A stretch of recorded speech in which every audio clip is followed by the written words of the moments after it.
Hello जी, नमस्कार दोस्तों। मैं आपका दोस्त अरविंद। हमारे यूट्यूब चैनल रीड कर में आपका स्वागत है।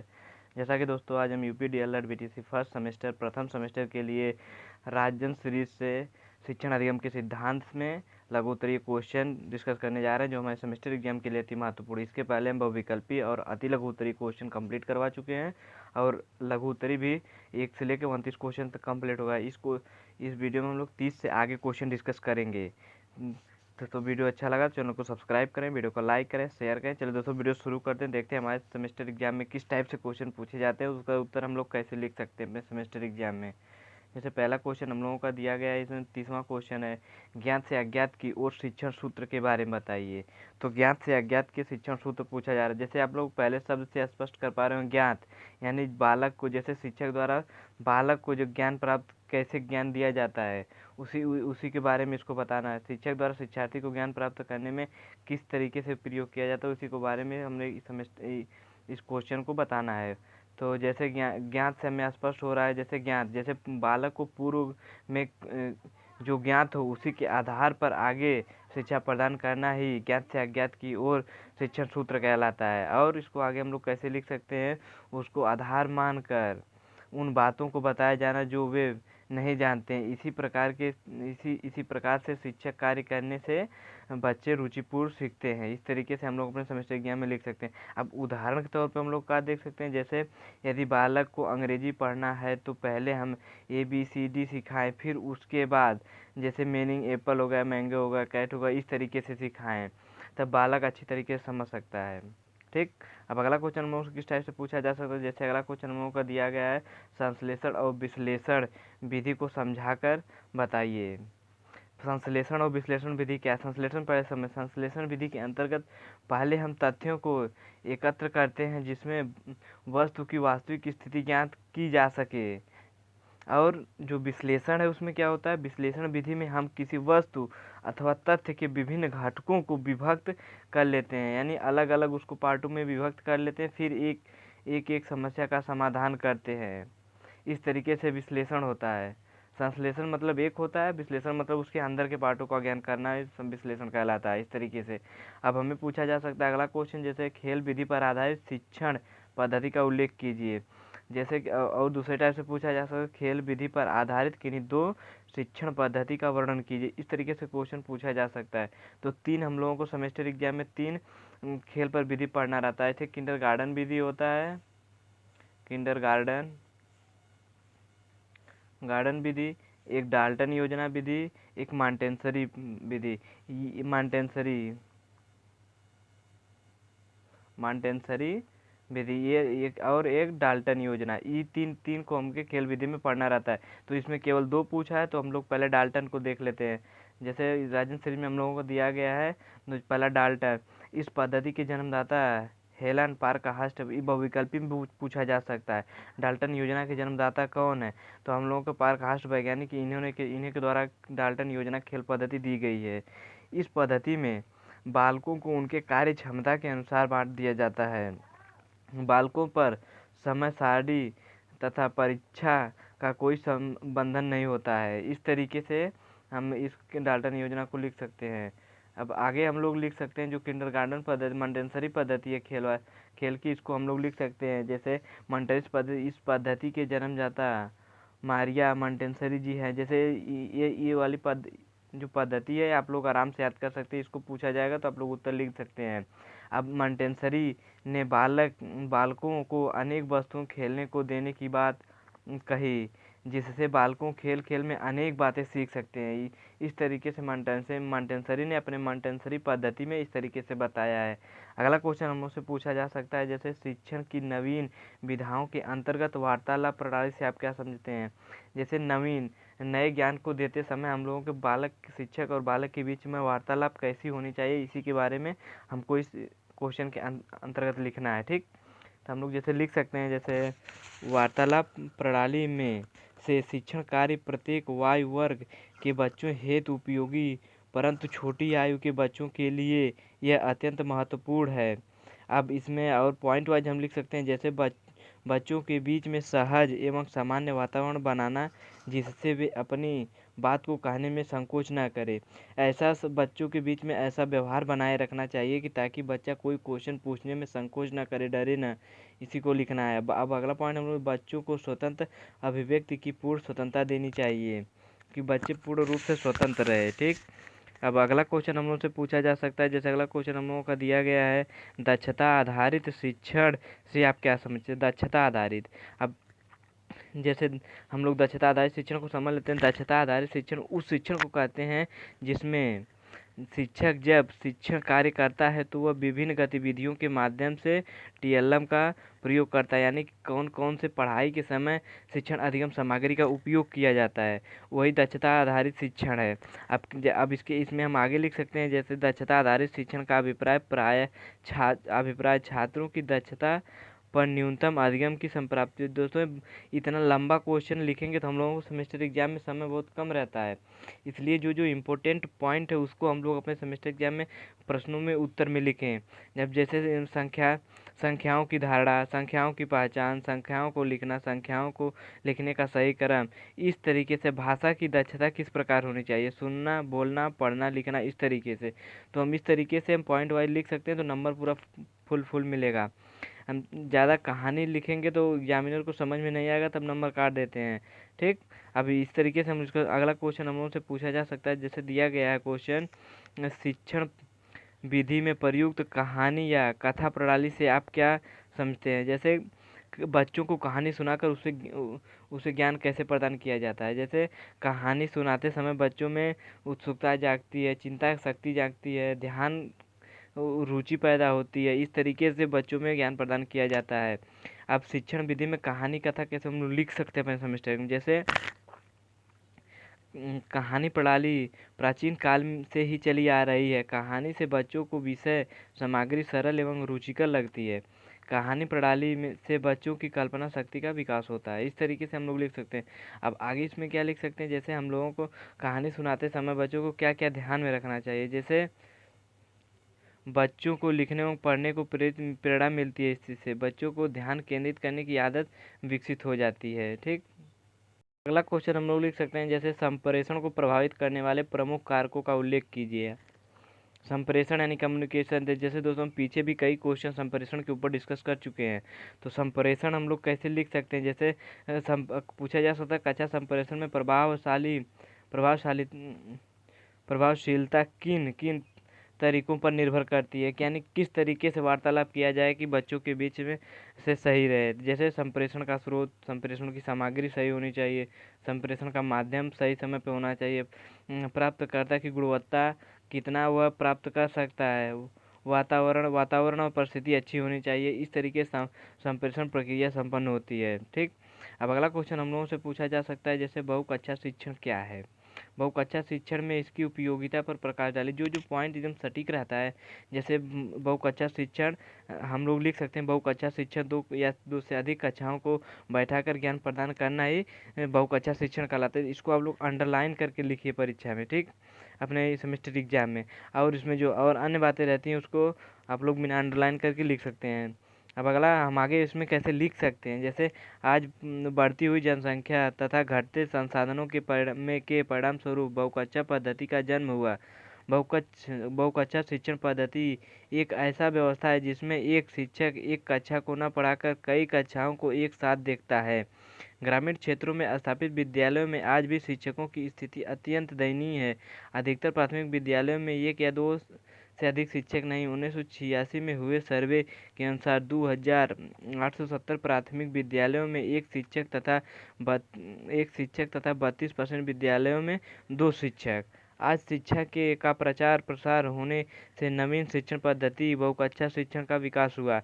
इस तरीके से हम लोग बहुकक्षा शिक्षण को लिख सकते हैं। और इसमें और ज़्यादा अगर लंबा आप लोग लिखना चाहते हैं तो लिख सकते हैं, नहीं तो इतना लिख देंगे तो आप लोग सही रहेगा। ज़्यादा लिखने से क्वेश्चन ज़्यादा लंबा हो जाएगा। इसमें बहुकक्षा शिक्षण में जैसे अध्यापक के ऊपर सारा भार पड़ जाता है, अध्यापक का कार्य भार बढ़ जाता है, क्योंकि वो अकेले या 2 लोग मिलकर पढ़ाते हैं, इस तरीके से। ठीक। अगला क्वेश्चन हम लोग से पूछा जा सकता है, पुनर्बलन कौशल का क्या अर्थ है। पुनर्बलन शिक्षण में पुनर्बलन का क्या महत्व है, इस तरीके से क्वेश्चन पूछा जा सकता है। जैसे हम लोग पीछे भी डिस्कस कर चुके हैं पुनर्बलन। पुनर्बलन कौशल एक हमारे स्किनर वैज्ञानिक, उन्हीं के द्वारा पुनर्बलन शिक्षा दिया गया है। शिक्षा में इन्होंने, स्किनर ने बताया कि किसी चीज़ पर बल देना ही पुनर्बलन कहलाता है। जैसे हम लोग अपने सेमेस्टर एग्जाम में लिख सकते हैं, पुनर्बलन का तात्पर्य स्किनर ने इस प्रकार स्पष्ट किया: अध्यापक द्वारा विद्यालय कक्षा में छात्रों की प्रशंसा करना, उत्तर को स्वीकार करना, बच्चों को अपना सिर हिलाना प्रोत्साहित करना, बच्चों को शाब्दिक पुनर्बलन देना। पुनर्बलन वह प्रक्रिया है जिसके द्वारा प्रक्रिया के पश्चात किसी उद्दीपन को प्रस्तुत करने पर शिक्षक के बोलने का प्रतिक्रिया बढ़ जाता है, उसमें उत्सुकता बढ़ जाती है। शिक्षण में पुनर्बलन का महत्व क्या है, इस तरीके से हम लोग पॉइंट वाइज भी लिख सकते हैं। जैसे शिक्षण में पुनर्बलन के महत्व को निम्नलिखित प्रकार से हम लोग लिख सकते हैं। जैसे शिक्षण में प्रशंसात्मक शब्दों का प्रयोग करने से छात्र अपने को गौरवान्वित, मतलब अपने को गौरव महसूस करते मानते हैं। जैसे शिक्षा कार्य में रुचि लेते हैं, ऐसे पुनर्बलन का छात्रों पर विशेष प्रभाव पड़ता है। अब अगला पॉइंट भी हम लोग लिख सकते हैं। जैसे पुनर्बलन का संबंध छात्र के कक्षागत क्रियाकलापों से सीधा जुड़ा होना चाहिए। और अगला पॉइंट हम लोग लिख सकते हैं, जैसे शिक्षक का छात्रों को आशावादी दृष्टि से देखना चाहिए।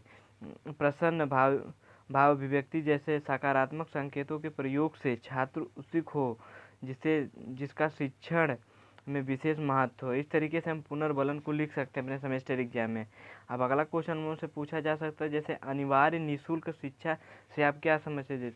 जैसे अनिवार्य शिक्षा शुल्क, जैसे 1986 के अंतर्गत जब चेंज किया गया, हम लोगों को शिक्षा में चेंज किया गया था, तो उस समय बताया गया 6 से 14 वर्ष के बालक को निःशुल्क शिक्षा का प्रावधान प्रस्तुत किया गया।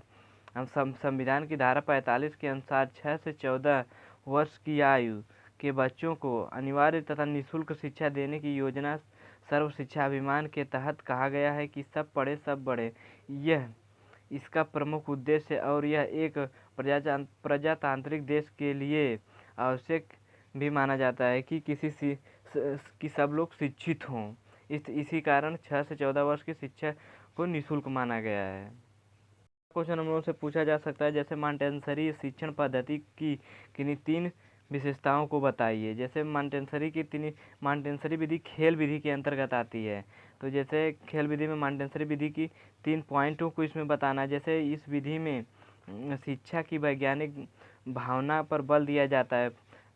मारिया मॉन्टेसरी ने निरीक्षण यानी इंस्पेक्शन मतलब निरीक्षण मतलब देखभाल होता है, निरीक्षण, अनुभव तथा प्रयोग के आधार पर पद्धति का निर्माण किया। और इसमें हम लोग पॉइंट वाइज अगला क्या लिख सकते हैं, इसका मानना है कि लिखना या पढ़ना सीखने की पद्धति बिल्कुल नई है। उन्होंने पहली बार लिखना सीखने की प्रक्रिया में मांसपेशियों के तुलना पर जोर दिया। और इसमें मॉन्टेसरी ने क्या बताया, मॉन्टेसरी द्वारा अनुमोदित ज्ञानेंद्रियों शिक्षण मनोवैज्ञानिक सिद्धांतों के अनुकूल है। ठीक, इस तरीके से हम लोग मॉन्टेसरी शिक्षण पद्धति को 3 विशेषता के रूप में लिख सकते हैं। अब पूछा जा सकता है खेल की कितनी विधि है, तो 3 है, मॉन्टेसरी है, किंडरगार्टन है और डाल्टन सिद्धांत है। इस तरीके से हम लोग 3 लिख सकते हैं खेल का।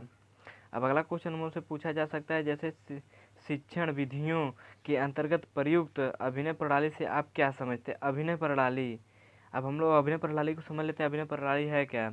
अभिनय प्रणाली को नाटक प्रणाली भी कहा जाता है। जैसे नाटक या खेल दिखाकर अभिनय का अर्थ है किसी कहानी या नाटक के पात्रों एवं उनके क्रियाकलापों को शरीर की गतिविधियों से प्रकट करते हैं। शरीर के, जैसे शारीरिक द्वारा कला कैसे दिखाया जाता है, ठीक, इसे अभिनय प्रणाली कहा जाता है। अब इसको हम पॉइंट वाइज कैसे लिख सकते हैं, बच्चों को अपनी भावनाओं की अभिव्यक्ति का अवसर प्रदान करना चाहिए, बच्चों की धारा प्रवाह बोल सकने की क्षमता का विकास करना चाहिए। और अगला क्वेश्चन हम लोगों से किस टाइप से पूछा जाता है, जैसे पूछा गया क्वेश्चन हम लोगों का है, शिक्षण विधि के अंतर्गत प्रयुक्त प्रदर्शन विधि से आप क्या समझो। प्रदर्शन यानी दर्शन देख के, जैसे प्रदर्शन विधि मुख्य रूप से विज्ञान विषय के शिक्षण हेतु उपयोगी है। जैसे विज्ञान में क्या होता है कि प्रैक्टिकल करके बच्चों को ज्ञान प्रदान किया जाता है, तो विज्ञान विषय मुख्य रूप से प्रयोगों पर आधारित है जिसका संपादन प्रयोगशाला में संभव है। अतः विज्ञान विषय हेतु प्रयोगशाला का निर्माण किया जाना आवश्यक है। जब शिक्षण कार्य किसी वैज्ञानिक घटना की प्रकृति का स्पष्टीकरण करके उद्देश्य किया जाए तो यह विधि अत्यंत महत्वपूर्ण हो जाती है। इसी को प्रदर्शन विधि कहते हैं। इस तरीके से हम लोग लिख सकते हैं। अगला क्वेश्चन हम लोग से पूछा जा सकता है, एक अच्छे प्रश्नकर्ता के रूप में किसी शिक्षक द्वारा अपनाई जाने वाली किन्हीं सावधानियों की विवेचना कीजिए या वर्णन कीजिए। इस तरीके से क्वेश्चन पूछा जा सकता है। तो जहाँ बच्चों से शिक्षक किस तरीके से क्वेश्चन पूछे ताकि उसमें सावधानी भी हो, स्पष्ट रूप से क्वेश्चन पूछा जाके ताकि बालक समझ सके, उसका उत्तर दे सके। तो हम लोग इसमें लिख सकते हैं, शिक्षक का अपने काम में सफल होना तथा शिक्षण उद्देश्य को प्राप्त करने का सबसे बड़ा आधार प्रश्न का है। प्रश्न पूछते समय निम्न सावधानी रखनी चाहिए। शिक्षक को क्या सावधानी रखनी चाहिए? जैसे प्रश्न स्पष्ट रूप से पूछे जाएं। और किस तरीके से? प्रश्न पूछते समय पूछने के पश्चात बच्चों को सोचने का पर्याप्त अवसर प्रदान करना चाहिए। और क्या किस तरीके से प्रश्न संपूर्ण कक्षा को ध्यान में रखते हुए पूछे जाना चाहिए। प्रश्न प्रेषित करने वाला हो, प्रश्नों का वातावरण संपूर्ण कक्षा में होना चाहिए, प्रश्नों की कक्षा स्तरानुकूल होना चाहिए, प्रश्नों की शब्दावली उचित हो, प्रश्नों को दोहराना दोषपूर्ण है। एक बार बच्चों को क्वेश्चन पूछने के बाद उसे उत्तर की अपेक्षा करनी चाहिए कि बालक कैसे सोच के किस तरीके से उसे बल देना चाहिए, उसे मोटिवेट करना चाहिए कि आपका उत्तर इस तरीके से होगा। इस तरीके से हम लोग लिख सकते हैं। अगला क्वेश्चन हम लोग से पूछा जा सकता है, जैसे गतिविधि आधारित शिक्षण की उपयोगिता व महत्व उल्लेख कीजिए। इस तरीके से गतिविधि यानी कि शिक्षक द्वारा किस गतिविधि से शिक्षार्थी यानी बालक को किस गतिविधि से शिक्षा प्रदान किया जाए कि वो उपयोगी हो, इसी चीज़ को हमको लिखना है। अगर आप लोग किसी बालक को या विद्यार्थी को, छोटे विद्यार्थी को केंद्र मानकर इस प्रश्न का उत्तर लिखेंगे तो आप सही तरीके से लिख पाएंगे। आप लोग केवल पॉइंट वाइज ठोस शब्दों में लिख के उसे अंडरलाइन कर देंगे तो आपको नंबर पूरा मिल जाएगा। शिक्षण में इसकी गतिविधि आधारित शिक्षण की उपयोगिता एवं महत्व जैसे निम्नवत है। जैसे छात्रों की मानसिक आवश्यकताओं को संतुष्ट करना ताकि उसमें मानसिक तनाव कोई ना हो किसी प्रश्न को लेकर। गतिविधि आधारित शिक्षण में छात्र आत्मगौरव की अनुभूति करता है। गतिविधि आधारित शिक्षण से सीखना स्थायी रूप से अधिक समय तक स्मृति में बना। स्मृति मतलब होता है जो पीछे की चीज़ याद पढ़ी हुई उसे याद करना, स्मृति कहलाता है। इससे बालकों में मानसिक एवं शारीरिक क्रियाशीलता बनी रहती है। गतिविधि के आधार पर संपन्न किए जाने वाला अधिगम बहुत प्रभावशाली होता है। इस तरीके से हम लोग गतिविधि आधारित शिक्षण की उपयोगिता लिख सकते हैं। अब अगला क्वेश्चन हम लोग से पूछा जा सकता है, जैसे दूरदर्शन का शिक्षा में क्या महत्व। दूरदर्शन जैसे मोबाइल हो गया है, आजकल इंटरनेट का ज़माना है, दूरदर्शन शिक्षा में इसको कैसे हम लोग लिख सकते हैं। जैसे दूरदर्शन को आज विश्व के अनेक विकासशील देश शिक्षा में एक सख्त तथा उपयोगी साधन के रूप में प्रयोग कर रहे हैं। आज शिक्षा संस्थानों की प्रतिदिन बढ़ती संख्या, बढ़ता हुआ छात्रों को नामांकन योग्य एवं प्रशिक्षण शिक्षकों का अभाव द्वारा निरंतर बढ़ते हुए शिक्षा व्यय ने शिक्षावादियों को दूरदर्शन का प्रयोग करते हेतु बाध्य किया है। इसका प्रयोग न केवल गुणवत्ता विकास के लिए बल्कि अध्यापक को अवसरानुकूल अध्यापन कार्य में सहायता देने के लिए भी किया जाता है। अपने दायित्वों का निर्वहन न करने के कारण छात्र पूर्णकालिक विद्यालय कक्षा शिक्षा ग्रहण करने में असमर्थ हो जाते हैं। अब आज दूरदर्शन का माध्यम किस तरीके से, आज दूरदर्शन संचार एवं प्रसार एक प्रमुख माध्यम है। यह एक बहुत शक्तिशाली माध्यम के रूप में विकसित हो रहा है। इसमें बड़े बड़े उद्योग का स्तर तेजी से प्राप्त कर लिया है। इससे विश्व तथा जीवन में एक महत्वपूर्ण क्रांति है। शिक्षा के उच्च स्तर की विश्व बाधाओं को दूर करने यह एक प्रभावशाली साधन है। दूरदर्शन के द्वारा संपूर्ण विश्व को एक कक्षा के रूप में प्रदान किया जा सकता है। इस तरीके से हम लोग दूरदर्शन को अपने सेमेस्टर एग्जाम में लिख सकते हैं। ठीक। क्वेश्चन हम लोगों से पूछा जा सकता है, जैसे संप्रेषण की कक्षा अध्यापन में क्या उपयोगिता है, स्पष्ट कीजिए। जैसे संप्रेषण हम लोग कम्युनिकेशन बहुत से क्वेश्चन में डिस्कस कर, संप्रेषण यानी पॉइंट वाइज इसमें कैसे हम लोग लिख सकते हैं। जैसे छात्रों का सर्वांगीण विकास कैसे किया जा सकता है संप्रेषण के माध्यम से। हम लोग अलग अलग पॉइंट के अनुसार देखते हैं। संप्रेषण के माध्यम से छात्र न केवल अच्छा श्रोता बनता है बल्कि अच्छा वक्ता भी बनता है। बच्चों के विकास का आधार संप्रेषण ही माना जाता है। संप्रेषण के अभाव में हम शिक्षण अधिगम के उद्देश्य को प्राप्त नहीं कर पाते। इसके द्वारा छात्रों की रुचियों तथा योग्यताओं का भी पता लगाया जाता है। अगला पॉइंट हम लोग लिख सकते हैं, जैसे अगले पॉइंट में हम लोग लिख सकते हैं, संप्रेषण को शिक्षा अधिकारियों को निर्देशन, सामाजिक आर्थिक तथा राजनीतिक समायोजन, अव्यय एवं अवरोध की समाप्ति, शिक्षा व्यवस्था पर नियंत्रण। इस तरीके से हम लोग अपने संप्रेषण कम्युनिकेशन को लिख सकते हैं। जैसे शिक्षा अधिकारियों को निर्देशन में हम लोग लिख सकते, प्रशासन में शिक्षा में संबंधित अधिकारियों को आवश्यक निर्देश प्रदान किए जाते हैं जिसमें संप्रेषण की महत्वपूर्ण भूमिका होती है, जैसे मीटिंग बोलते हैं। इस तरीके सामाजिक आर्थिक तथा राजनीतिक में क्या होता है, संप्रेषण के द्वारा छात्र सामाजिक आर्थिक तथा राजनीतिक समायोजन करना सीखता है। छात्रों में संप्रेषण के साधनों के माध्यम से आर्थिक सामाजिक तथा राजनीतिक समायोजन की क्षमता उत्पन्न होती है। और अव्यय और अवरोधन की समाप्ति क्या है, अपव्यय एवं अवरोधन की समाप्ति में भी संप्रेषण की महत्वपूर्ण भूमिका होती है। शिक्षा व्यवस्था पर नियंत्रण कैसे होता है, जैसे शैक्षिक प्रशासन संपूर्ण शिक्षा व्यवस्था पर नियंत्रण रखता है। विद्यालय में आर्थिक संसाधनों पर विचार विमर्श करना ही विपत्ति व्यवस्था करने आदि के लिए संप्रेषण का प्रयोग किया जाता है, ताकि हम उस चीज़ को सही तरीके से सुचारू रूप से आगे हम लोग नियंत्रण में रख सकें। इसी तरीके से संप्रेषण को प्रभावी बनाया जाता है। अगला क्वेश्चन हम लोगों को किस तरीके से पूछा जा सकता है, जैसे अगला क्वेश्चन हम लोगों का दिया गया है,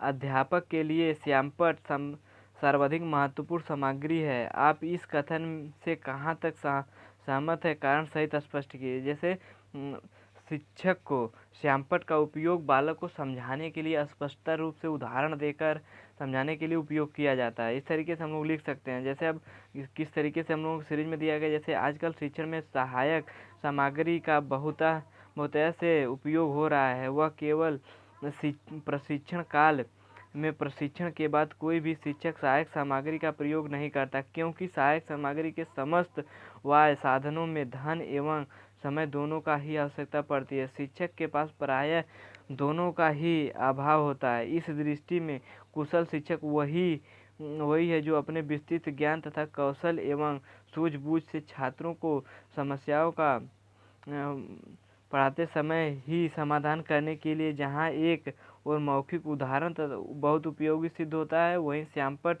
पर कुछ लिखकर या चित्र बनाकर समझाना भी अधिक उपयोगी तथा सिद्ध होता है।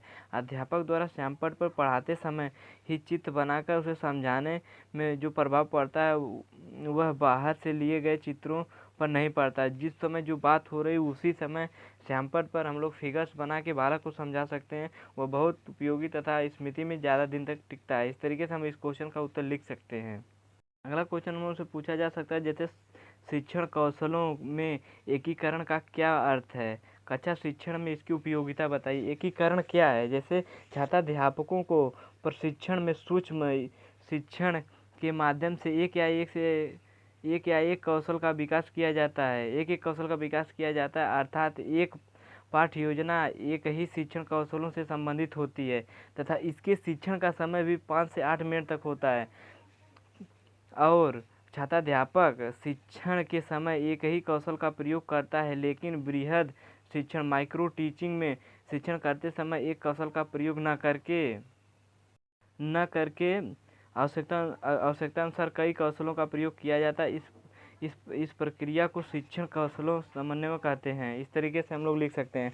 अब आगे हम लोग लिख सकते हैं, जैसे किसी कौशलों के समन्वय का एकीकरण का अर्थ समझ लेते हैं। जैसे शिक्षण कौशल में एकीकरण का अर्थ क्या है, किसी भी पाठ के शिक्षण में कौशलों के समन्वय का तात्पर्य शिक्षण पाठ्य योजना सभी कौशलों को शामिल करना नहीं, बल्कि आवश्यकतानुसार अथवा पाठ की विषय वस्तु और शिक्षण बिंदु की मांग के अनुसार कौशलों का प्रयोग करना, क्योंकि कौशलों की संख्या अधिक होती है और सभी कौशलों का प्रयोग करना एक साथ संभव नहीं है। इसलिए कौशलों का विभाजन किया जाता है, जिससे शिक्षक सरलता से शिक्षण में विषय वस्तु को अनुरूप कौशल, जैसे किसी भी बुक को हमें पढ़ाना है, उसके पॉइंट वाइज एक एक चैप्टर्स लेते हैं, फिर चैप्टर्स के अंदर एक एक पॉइंट लेते हैं, उसको सरलता समझाना, यही बताने का प्रयास किया गया है इस क्वेश्चन में। ठीक, अब अलग अलग वैज्ञानिकों के अनुसार अलग अलग बताया गया है। जैसे एक डम्बिवल वैज्ञानिक, इनके अनुसार एक शिक्षण कौशल को दूसरे शिक्षण कौशल से संयोजित करना ही समन्वय कहते हैं। इस तरीके से लिख सकते हैं, ज़्यादा लंबा ना लिख के छोट में अच्छे तरीके से हम लोग लिखें। जैसे समन्वय का एकीकरण क्या है, उत्तम अधिगम के लिए बृहद शिक्षण में एक से अधिक शिक्षण कौशलों का प्रयोग करने में प्रवीणता बनाना। इस तरीके से हम लोग लिख सकते हैं। अगला क्वेश्चन मुझसे पूछा जा सकता है, अगला क्वेश्चन मुझसे पूछा जाए तो बहुश्रेणी शिक्षण क्या है, इसका प्रयोग कब किया जाता है, इसकी आवश्यकता बताइए तथा इसे संचालित करने के मानवीय समूहों को स्पष्ट कीजिए। बहुश्रेणी एक बहु कक्षा होता है जिसमें कई कक्षाओं को बैठा कर शिक्षा दी, ये बहुश्रेणी है। बहुश्रेणी शिक्षण को बहु स्तरीय शिक्षण भी कहा जाता है। बहुश्रेणी शिक्षक वह शिक्षण जिसके अंतर्गत विभिन्न उपलब्धि स्तरों के बच्चों को शिक्षा दी जाती है, अथवा हम लोग दूसरे शब्दों में लिख सकते हैं, विभिन्न उपलब्धि स्तर वाले बच्चों को कुशलतापूर्वक पढ़ाने की योजना प्रक्रिया बहुस्तरीय शिक्षण कहलाती है। बहुस्तरीय शिक्षण विधि का प्रयोग उस समय किया जाता है जब कक्षा में तेज, मध्यम तथा धीमी गति से सीखने वाले बच्चे होते हैं। इसमें बहुश्रेणी शिक्षण का प्रयोग किया जाता है। और इसमें हम आगे क्या लिख सकते हैं, जैसे पॉइंट वाइज में प्रथम समूह में केवल शिक्षक आधारित समूह होना चाहिए, द्वितीय में कुछ शिक्षक तथा मॉनिटर आधारित समूह होना चाहिए, तृतीय समूह में एक शिक्षक और कुछ मॉनिटर अधिक समूह आधारित होने चाहिए, चतुर्थ में केवल मॉनिटर समूह होना। इस तरीके से बालक में बहुस्तरीय शिक्षण की आवश्यकता को पूरा करना, जैसे बच्चों को सीखने की गति का भिन्न भिन्न रूप इस तरीके से होता है। अगला क्वेश्चन हम उनसे पूछा जा सकता है, जैसे हम लोगों का 50वां क्वेश्चन दिया गया, शिक्षण में प्रश्नोत्तर प्रविधि की उपयोगिता बताइए। प्रश्नोत्तर प्रविधि की सुकरात वैज्ञानिक द्वारा दिया गया है।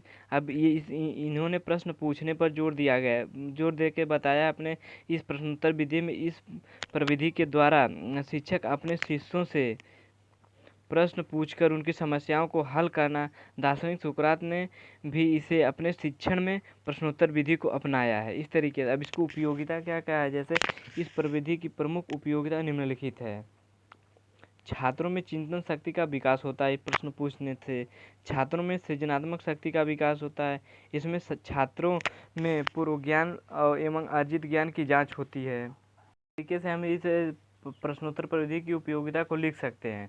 दोस्तों इस वीडियो में बस इतना ही। दोस्तों वीडियो अच्छा लगा तो आप लोग कमेंट करके अपना फीडबैक ज़रूर दें, वीडियो को लाइक करें तथा दोस्तों के साथ वीडियो को शेयर करें। इस वीडियो में बस इतना ही। अब इसके आगे हम लोग जो बचा हुआ क्वेश्चन है 51 से लेके आगे जो 83 तक क्वेश्चन है, हम लोग अगले वीडियो में डिस्कस करेंगे। दोस्तों वीडियो अच्छा लगा तो चैनल को सब्सक्राइब करें। वीडियो कैसी लगी अपना फीडबैक कमेंट बॉक्स में ज़रूर दें। ठीक है दोस्तों, धन्यवाद।